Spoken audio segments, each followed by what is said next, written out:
ಸ್ಯಾಂಡಲ್ವುಡ್ನ ಹಿರಿಯ ನಟ ಸರಿಗಮ ವಿಜಯ್ ಅವರು ವಿಧಿವಶರಾದ ಹಿನ್ನೆಲೆಯಲ್ಲಿ ಇಂದು ರವೀಂದ್ರ ಕಲಾಕ್ಷೇತ್ರದಲ್ಲಿ ಅಂತಿಮ ದರ್ಶನಕ್ಕೆ ಸಕಲ ವ್ಯವಸ್ಥೆಯನ್ನ ಕಲ್ಪಿಸಿಕೊಡಲಾಗಿದೆ. ಮಧ್ಯಾಹ್ನ ಚಾಮರಾಜಪೇಟೆಯಲ್ಲಿ ಅಂತ್ಯಕ್ರಿಯೆ ಜರುಗಲಿದೆ ಅನ್ನೋದರ ಕುರಿತು ಮಾಹಿತಿ ಇರುವಂಥದ್ದು. ಬಲಿಜ ಸಮುದಾಯದ ಪ್ರಕಾರವೇ ಸರಿಗಮ ವಿಜಯ್ ಅವರ ಅಂತ್ಯಕ್ರಿಯೆ ಜರುಗಲಿದೆ.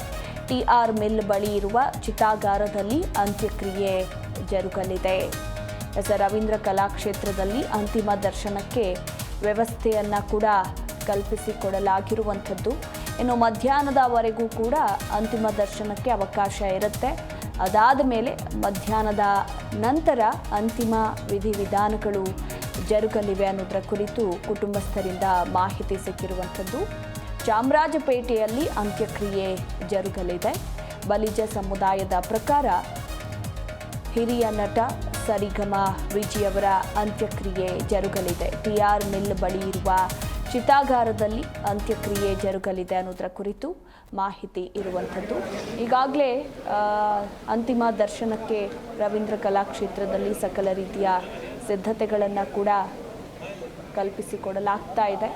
ಇನ್ನೇನು ಒಬ್ಬೊಬ್ಬರಾಗಿ ಎಲ್ಲರೂ ಕೂಡ ಅಂತಿಮ ದರ್ಶನವನ್ನು ಕೂಡ ಪಡೆದುಕೊಳ್ತಾರೆ. ಈಗಾಗಲೇ ನಿನ್ನೆಯಿಂದಲೇ ಚಿತ್ರರಂಗದ ಗಣ್ಯರು, ಅವರ ಕುಟುಂಬಸ್ಥರು, ಬಂಧುಗಳು, ಅಭಿಮಾನಿಗಳೆಲ್ಲರೂ ಕೂಡ ಅಂತಿಮ ದರ್ಶನವನ್ನು ಪಡೆದುಕೊಳ್ತಿದ್ದಾರೆ. ಇನ್ನು ಇವತ್ತು ಸಾರ್ವಜನಿಕರ ಅಂತಿಮ ದರ್ಶನಕ್ಕೆ ರವೀಂದ್ರ ಕಲಾಕ್ಷೇತ್ರದಲ್ಲೂ ಕೂಡ ವ್ಯವಸ್ಥೆಯನ್ನು ಕಲ್ಪಿಸಿಕೊಡಲಾಗ್ತಾ ಇರುವಂಥದ್ದು.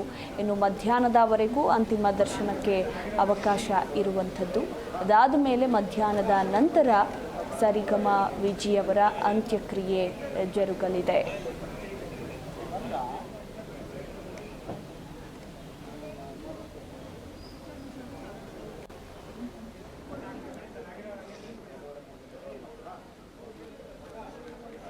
ಕನ್ನಡ ಚಿತ್ರರಂಗದ ಹಿರಿಯ ನಟ ಸರಿಗಮ ವಿಜಯ್ ಅವರು ನಿಧನರಾಗಿದ್ದು, ನಿನ್ನೆಯಿಂದಲೇ ಅವರ ಕುಟುಂಬಸ್ಥರು, ಆತ್ಮೀಯರು, ಬಂಧುಗಳು, ಚಿತ್ರರಂಗದ ಗಣ್ಯರು ಎಲ್ಲರೂ ಕೂಡ ಅಂತಿಮ ದರ್ಶನವನ್ನು ಪಡೆದುಕೊಂಡರು.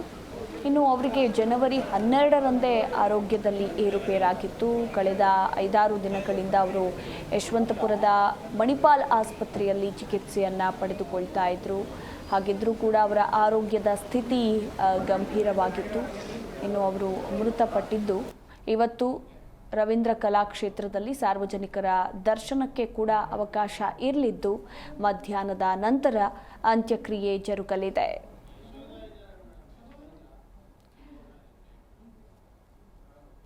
ಇನ್ನು ಈ ಕುರಿತು ಇನ್ನೂ ಹೆಚ್ಚಿನ ಡೀಟೇಲ್ಸ್ ಕೊಡ್ತಾರೆ ನಮ್ಮ ಪ್ರತಿನಿಧಿ ಯಶೋಧ ಪೂಜಾರಿ. ಯಶೋಧ, ಸದ್ಯ ರವೀಂದ್ರ ಕಲಾಕ್ಷೇತ್ರದಲ್ಲಿ ಅಂತಿಮ ದರ್ಶನಕ್ಕೆ ವ್ಯವಸ್ಥೆ ಕೂಡ ಇರಲಿದ್ದು, ಮಧ್ಯಾಹ್ನದ ಬಳಿಕ ಸರಿಗಮ ವಿಜಯ್ ಅವರ ಅಂತ್ಯಕ್ರಿಯೆ ಜರುಗಲಿದೆ ಅನ್ನೋದರ ಕುರಿತು ಮಾಹಿತಿ ಇದೆ. ಈ ಬಗ್ಗೆ ಹೆಚ್ಚಿನ ಡೀಟೇಲ್ಸ್. ಎಸ್ ಮಧುಮಾಲಾ, ನಿನ್ನೆ ಸರಿಗಮ ವಿಜಯ್ ಅವರು ಅವರ ವಿಧಿವಶ ಆಗಿರುವಂತದ್ದು. ನಿನ್ನೆ ಬೆಳಗ್ಗೆ 9:30 ಆಸುಪಾಸಿನಲ್ಲಿ ಅವರು ನಮ್ಮನ್ನ ಅಗಲಿದ್ದಾರೆ. ನಿನ್ನೆ ಇಡೀ ದಿನವೂ ಕೂಡ ಅವರ ಮನೆಯ ಬಳಿ 1 ಗಂಟೆಯ ನಂತರದಲ್ಲಿ ಇಡೀ ದಿನವೂ ಯಾರ್ಯಾರು ಬರ್ತಾರೆ ಅವ್ರಿಗೆ ನೋಡುವಂತ ಅವಕಾಶ ಇತ್ತು ಅವರು ಅಂತಿಮವಾಗಿ. ಇವತ್ತು ಅವರು ರಂಗಭೂಮಿ ಕಲಾವಿದ ಆದ ಹಿನ್ನೆಲೆ, ಜೊತೆಗೆ ಕನ್ನಡ ಇಂಡಸ್ಟ್ರಿ ಆಗಿರ್ಬೋದು, ಕನ್ನಡ ಇಂಡಸ್ಟ್ರಿಗೆ ಸಾಕಷ್ಟು ಕೊಡುಗೆಗಳನ್ನ ಕೊಟ್ಟಿರುವ ಹಿನ್ನೆಲೆಯಲ್ಲಿ ಅವರಿಗೆ ರವೀಂದ್ರ ಕಲಾಕ್ಷೇತ್ರದಲ್ಲೂ ಕೂಡ ಅವರನ್ನ ಅಂತಿಮ ದರ್ಶನಕ್ಕೋಸ್ಕರ ವ್ಯವಸ್ಥೆಯನ್ನ ಮಾಡಿಕೊಡ್ಲಾಗುತ್ತೆ. 8:30ಯ ನಂತರದಲ್ಲಿ ಅವರ ಮನೆಯ ಬಳಿಯಿಂದ ಪಾರ್ಥಿವ ಶರೀರವನ್ನ ರವೀಂದ್ರ ಕಲಾಕ್ಷೇತ್ರಕ್ಕೆ ತಂದು ಅಲ್ಲಿ ಒಂದಷ್ಟು ಹೊತ್ತುಗಳ ಕಾಲ ಯಾರು ಚಿತ್ರರಂಗದ ಗಣ್ಯರಾಗಿರ್ಬೋದು ಅಥವಾ ಅವರ ಆತ್ಮೀಯರು ಯಾರಿದ್ದಾರೆ, ನಿನ್ನೆ ಯಾರು ಬರೋದಕ್ಕೆ ಸಾಧ್ಯ ಆಗಿಲ್ಲಲೋ ಅವ್ರು ಇವತ್ತು ಅಲ್ಲಿಗೆ ಬಂದು ಅವರ ಅಂತಿಮ ದರ್ಶನನ ಪಡ್ಕೊಂಡು ಹೋಗುವಂತ ವ್ಯವಸ್ಥೆಯನ್ನ ಮಾಡಲಾಗಿದೆ. ಅದಾದ ಬಳಿಕ ಚಾಮರಾಜಪೇಟೆಯ ಚಿತಾಗಾರದಲ್ಲಿ ಅಂತ್ಯಕ್ರಿಯೆಯನ್ನ ಮಾಡೋದಕ್ಕೆ ಕುಟುಂಬಸ್ಥರು ಈಗಾಗಲೇ ಎಲ್ಲಾ ರೀತಿಯ ಸಿದ್ಧತೆಗಳನ್ನ ಕೂಡ ಮಾಡ್ಕೊಂಡಿದ್ದಾರೆ. ಇದು ಒಂಥರ ಇಂಡಸ್ಟ್ರಿಗೆ ತುಂಬಲಾರದ ನಷ್ಟ ಅಂತಾನೆ ಹೇಳ್ಬೋದು. ಯಾಕಂತ ಹೇಳಿದ್ರೆ ಇಷ್ಟು ಬೇಗ ಅವ್ರು ನಮ್ಮನ್ನ ಅಗಲ್ತಾರೆ ಅಂತ ಯಾರು ಕೂಡ ಅಂದುಕೊಂಡಿರ್ಲಿಲ್ಲ. ಹೊಸ ವರ್ಷದ ದಿನವೂ ಕೂಡ ಹೊಸ ವರ್ಷದ ಸಂಭ್ರಮಾಚರಣೆಯನ್ನ ಕುಟುಂಬಸ್ಥರೊಂದಿಗೆ ಹಾಡು ಹೇಳೋದ್ರ ಮೂಲಕ, ಡ್ಯಾನ್ಸ್ ಮಾಡೋದ್ರ ಮೂಲಕ, ಇಲ್ಲ ನನ್ಗೇನಾಗಿಲ್ಲ, ನಾನು ಆರೋಗ್ಯವಾಗಿದ್ದೀನಿ ಅಂತ ಹೇಳಿ MG ರೋಡ್ಗೆ ಹೋಗಿ ಅಷ್ಟು ಹೊತ್ತಿನಲ್ಲೂ ಕೂಡ ಐಸ್ ಕ್ರೀಮ್ ತಿನ್ಕೊಂಡು ಮನೆಗೆ ಬಂದಂತಹ ವ್ಯಕ್ತಿ. ಈ ರೀತಿ ಆಗಿದ್ದು ಅವರ ಕುಟುಂಬಸ್ಥರಿಗೂ ಕೂಡ ತುಂಬಾ ನೋವು ತಂದಿದೆ. ಅದಷ್ಟೇ ಅಲ್ಲದೆ ನಾನು ಇದ್ದಷ್ಟು ದಿನವೂ ಕೂಡ ಎಲ್ಲರನ್ನೂ ಕೂಡ ನಗಿಸಿದ್ದೀನಿ, ಕರ್ನಾಟಕದ ಜನತೆಯನ್ನ ನಗಿಸಿದ್ದೀನಿ. ನನ್ನನ್ನ ಕಳಿಸಿಕೊಡುವಂತ ಸಂದರ್ಭದಲ್ಲೂ ಕೂಡ ನೀವು ನಗುತ್ತಲೇ ನನ್ನನ್ನ ಕಳಿಸ್ಕೊಡ್ಬೇಕು ಅಂತ ಹೇಳಿ ಪ್ರಾಣ ಹೋಗುವಂತಹ ಸಂದರ್ಭದಲ್ಲೂ ಕೂಡ ಸರಿಗಮ ವಿಜಯ್ ಅವರು ಕುಟುಂಬಸ್ಥರೊಂದಿಗೆ ಹೇಳಿ ಹೋಗಿ ಆಗಿರುವಂತದ್ದು. ಸೊ ಇದಷ್ಟು ದಿನವೂ ಕೂಡ ತಾನು ನಗುತ್ತಾ ತನ್ನೊಂದಿಗಿದ್ದವ್ರನ್ನು ಕೂಡ ನಗಿಸ್ತಾ ಖುಷಿಯಾಗಿ ಇದ್ದಂತಹ ಸರಿಗಮ ವಿಜಯ್ ಅವರು ಇನ್ನಿಲ್ಲ ಅನ್ನೋದು ಬಹಳ ನೋವಿನ ಸಂಗತಿ. ಕನ್ನಡ ಸಿನಿಮಾ ಅಂತ ಬಂದಾಗ 290ಕ್ಕೂ ಹೆಚ್ಚು ಸಿನಿಮಾಗಳಲ್ಲಿ ನಟನೆ ಮಾಡಿದ್ದಾರೆ. ಆ ಪಾತ್ರಗಳಿಗೆ ಜೀವ ತುಂಬಿಸುವಂತ ಕೆಲಸವನ್ನ ಮಾಡಿದ್ದಾರೆ. ಅದರ ಜೊತೆಗೆ 90ಕ್ಕೂ ಹೆಚ್ಚು ಸಿನಿಮಾಗಳಿಗೆ ಸಹ ನಿರ್ದೇಶಕರಾಗಿ ಕೆಲಸ ಮಾಡಿದ್ದಾರೆ. ಸಾವಿರಾರು ನಾಟಕ ಶೋಗಳನ್ನ ಮಾಡಿದ್ದಾರೆ.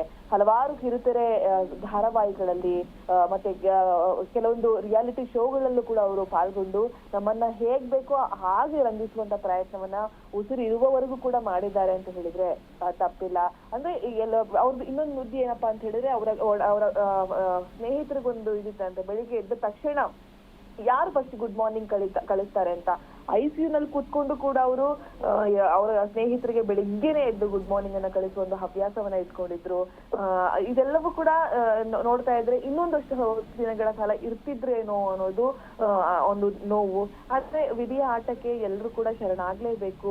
ಅದ್ಭುತವಾದ ಕಲಾವಿದನನ್ನ, ಕನ್ನಡದ ಹೆಮ್ಮೆಯ ಪುತ್ರನ ನಾವು ಕಳ್ಕೊಂಡಿದ್ದೀವಿ.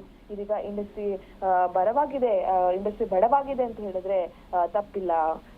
Madhubala. Yes, thank you Yashoda ನಿಮ್ಮೆಲ್ಲ ಮಾಹಿತಿಗಾಗಿ.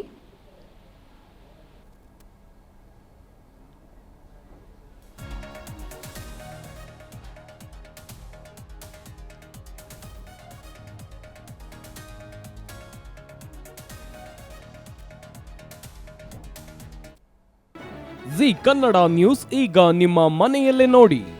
ಎಲ್ಲ ಕೇಬಲ್ಗಳಲ್ಲಿ ಈಗ ಲಭ್ಯ. ನಿಮ್ಮ ನೆಚ್ಚಿನ ಜಿ ಕನ್ನಡ ನ್ಯೂಸ್ ಈಗ ಸನ್ ಡೈರೆಕ್ಟ್ ನಲ್ಲಿ number 292, Tata play number 1664, Jio TV number 1334, NXT digital number 30, in cable number 30, city networks 51, U digital number 162, GTPL number 17, Rockline telecommunications number 42, Shri Basaveshwara cable number 168, rural cable network 60, Vinayaka digital 57, Abhishek cable 821, city channel 53, Siddeshwara cable network 57, V4 digital Infotech 628, Surya digital networks 53, Gajanan digital number 836, Malnad infotech private limited number 56, Metrocast number 830, victory digital number 167ರಲ್ಲಿ ನೋಡಿ ಆನಂದಿಸಿ.